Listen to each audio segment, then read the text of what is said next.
Hello, I'm Mr. Schmidt coming to you from the suburb of Maruka in Brisbane. Like many of our place names, Maruka comes from an Aboriginal word. It means ironbark, a type of tree. Welcome to Year 6 English, Fortnight 3, Lesson 3, Investigating Plot Structure, Part 2. This lesson builds on Lesson 2, Investigating Plot Structure, Part 1, so it's a good idea to complete that lesson first before proceeding with this one. Before starting this lesson, we'll need the lesson booklet. We'll also need the text of a story titled The Tiger, the Rabbit and Chung Ho, which is a PDF file in the Resources folder. In that folder, you'll also find Sheet 7 and Sheet 8. We'll need both of those, as well as Sheet 3, which is a short story used previously in Lesson 2.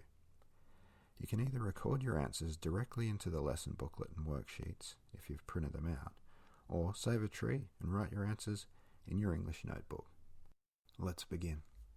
In this lesson, we're going to analyse a short story to reveal its underlying structure. In other words, we're going to strip back the details of the story to see its bare bones. We're looking to identify the common elements of plot structure shared by many narratives. If you've done Lesson 2, then you've already examined the structure of one story called Connected. This time, we're going to analyse a different type of story and compare the two stories using what we've learned about plot structure. So let's read our learning intention at the top of page 1. Today we will understand how to identify and compare the plot structure of a short story and develop knowledge of text structures and language features that work together in short stories. If we're going to analyse a story, we need to remember the names of the plot components or elements we're looking for. You were introduced to these in Lesson 2, and you can remind yourself by looking at the key terms on the right side of page 1 because they're all there. In a moment, I'll ask you to pause the recording and check your understanding of some of these terms because they're important. So write these down. They are orientation, complication, rising action, climax, and falling action. Now pause here and check your notes, or look up the glossary if you're unsure of the meaning of those 5 terms. To start with, I'm looking at the bottom of page 1 in the lesson booklet. We can see Jess, who is the main character in the story Connected from Lesson 2. We'll come back to that story later on. For now, let's turn to page 2. In the yellow box, we see another reminder of the components of plot structure. Here, the components are explained more from the perspective of how they make the reader feel. So let's see if we can recognize each of these elements in a familiar story like Harry Potter. If you've seen the movie or read Harry Potter and the Philosopher's Stone, then think of the start as a self-contained little story. The orientation stage sets the scene. In this case, the setting for the orientation is the Dursleys' house in England. The complication is the series of events occurring there. These events involve conflict which creates tension. In this case, Harry is forced to live with his cruel aunt and uncle. Specific events that are part of this complication stage raise the tension, and we call these events rising action. For example, rising action events occur each time Dudley does something to make life hard for Harry. These events affect us by increasing our sense of empathy with Harry. We just want the torment to stop. The climax is the moment when a significant change occurs and the tension is relieved. In this case, Hagrid arrives to rescue Harry from the Dursleys. Thank goodness for Hagrid. The last element is called falling action. Hagrid takes Harry shopping for school supplies on Diagon Alley, and the tension caused by the Dursleys is temporarily resolved. So the components of plot structure map out the emotional journey we're taken on when we read a story. This underlying structure can be found in any narrative or story, from Harry Potter to the story Connected from last lesson to the story you're about to read in this lesson. Task 1 at the top of page 2 asks us to read the story called The Tiger, the Rabbit and Chung Ho, a retold traditional story from Korea. So either click on the link or open the PDF from the Resources folder. While reading, see if you can identify the elements of plot structure: orientation, complication, rising action, climax, and falling action. If you have a printout, highlight the text you think matches each one. If you're reading on screen, then write down each one in your book and make a note of which part of the story matches. Pause now and enjoy reading. How did you go? As you can probably tell, this is a traditional Asian short story with the moral, treat others as you'd like to be treated yourself. The story is quite short, so I'm sure you could describe the sequence of events back to me. But can you identify the components of plot structure that it shares with most other narratives, even Harry Potter? Well, in a moment you can check your understanding by watching a video of the story which features a cute puppet show where each stage of plot structure is highlighted on screen. Watching this video is task 2. A thumbnail link to the video is on the right of page 2, while the MP4 file is in the resources folder. Wait a second. Before you watch the video, get sheet 7 ready. This is a plot diagram, similar to the one you filled in for the story Connected in lesson 2. Completing the plot diagram is task 3 of this lesson. As you can see at the bottom of sheet 7, some of the stages are already filled in for us. We have orientation and complication already done. However, focus on the 6 empty boxes which represent rising action events. Then fill in the boxes for climax and falling action. Pause here, watch the video, and fill in sheet 7. Let's quickly review the story. After a brief orientation which sets the scene long ago in a deep ravine, we are taken through a series of events where conflict is introduced between 2 characters, Chung-Ho and a tiger. The first of these is when Chung-Ho pulls the tiger out of the pit, so that's what we should have described in the first empty box. Then, as the story progresses, 5 more rising action events occur as tension builds up between the 2 characters. Next, the tiger threatens to eat Chung-Ho. Then they strike a deal to consult 3 others about whether the tiger should spare Chung-Ho, and so on until the rabbit appears. This marks the climax of the story, because the rabbit tricks the tiger back into the pit. The tension is resolved, and the falling action stage sees Chung-Ho and the rabbit staring back down at the tiger in the pit. An example of responses for the sheet 7 plot diagram can be found in the appendix of the answers booklet in the resources folder if you're unsure about any stages, or might have missed one. Now, in tasks 4, 5 and 6 we start analysing this traditional story and compare it to a different modern story called Connected, which all takes place in Jess's imagination and was featured in the previous lesson. At the bottom of page 2, Jess asks us about the conflict between Chung-Ho and the tiger. Chung-Ho faced 2 struggles which represent 2 different complications.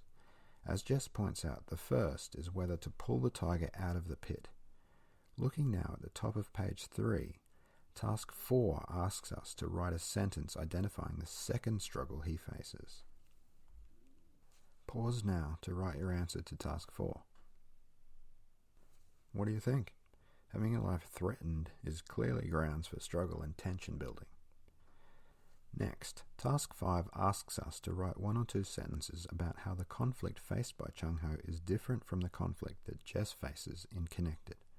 Before you answer, I'd like to draw your attention back to the last thing Jess said at the bottom of page 2, which was, remember that conflict is a struggle between 2 forces. It can be internal or external. That is a clue to distinguishing the difference in conflict between the 2 stories. Pause now to write your answer to task 5. Task 6 has 2 parts. Part A asks us to identify where the plot tension starts to build. Have a look at your plot diagram on sheet 7 for some help here. The way the boxes are arranged on the diagram is a visual reflection of how the tension builds, going up and down like a graph. Pause now to write your answer to task 6, part A. Task 6B is a personal reflection. How did the author's use of plot tension make you feel? Was it effective? Pause now to explain why or why not in task 6B.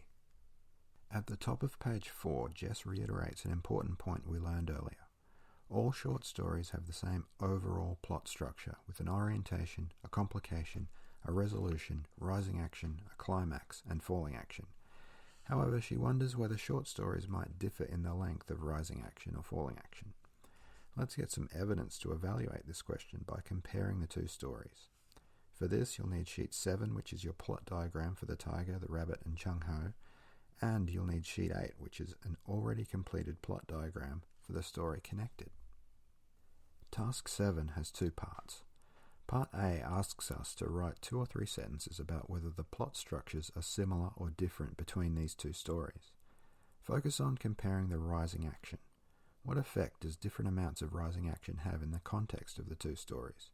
So pause now, have a look at the 2 plot diagrams, and write your answer to task 7, part A. Task 7b asks us to apply our understanding of plot structure by editing a paragraph in the green box at the bottom of page 4. This paragraph summarizes differences in plot structure between the two stories. Bold text highlights word options where you have to select the correct one.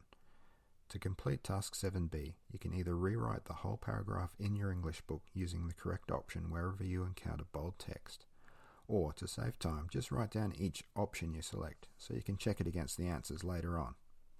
Pause now and complete Task 7b. Now turn to page 5. Task 8 can also be answered by referring to our two plot diagrams. It asks us to explain the difference in complication between the two stories. Remember, the complication is an internal or external struggle faced by a character.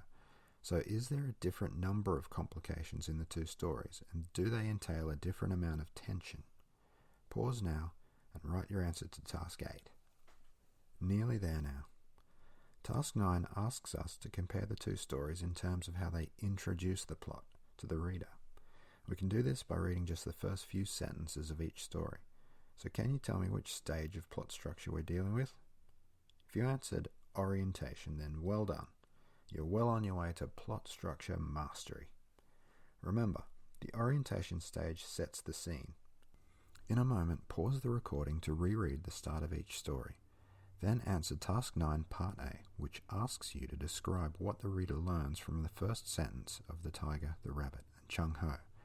Then answer Task 9 Part B, which asks you to describe what the reader learns from the first sentence of Connected. Pause now and complete Task 9. Hopefully you could see that the amount of detail in the orientation stage of the two stories was quite different.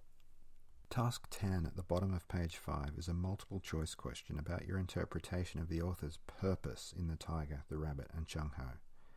At the end of the lesson, check your response against the answer in the answer booklet. It will be interesting to think about whether you agree or disagree with this answer. Finally, Task 11 on page 6 has two parts. Part A asks us to explain in a few sentences which story we prefer and why. Part B asks us to think about the author's purpose in each story and whether that influenced your opinion about which one you preferred. Don't forget to compare your response with the answer provided in the answer booklet after the lesson. Pause now and complete Task 11. Thank you for working through Lesson 3, and well done if you worked hard to answer all the questions. We now know that although short stories might be about completely different subjects and written for different purposes, they all have a common underlying plot structure, and we can recognize those common components by analyzing and comparing the texts using plot diagrams. Maybe you can use these insights to help you when you're creating your own narrative texts. If you're looking for a bit more tension, then add a few more rising action events to delay the climax a little bit longer. This is the end of Lesson 3, Investigating Plot Structure, Part 2.